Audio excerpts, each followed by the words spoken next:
furnace. The safety of the Philippines. Kaya napakadami bang ganun dito sa Pilipinas? Induction furnace po. Induction furnace.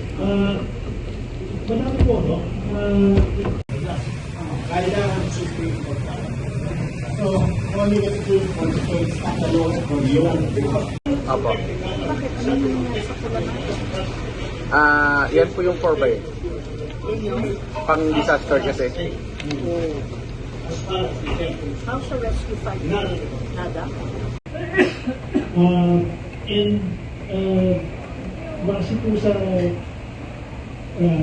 standard na to, earthquake resistant course, mas mahirap po maabot yung quality na to. So yung induction furnace po, same thing, no?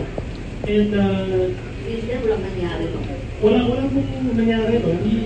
We were pushing for one, Aksidente sana gawin din niya sa kanyang zona na mabigyan ng halaga ang buhay ng tao na ibawal na.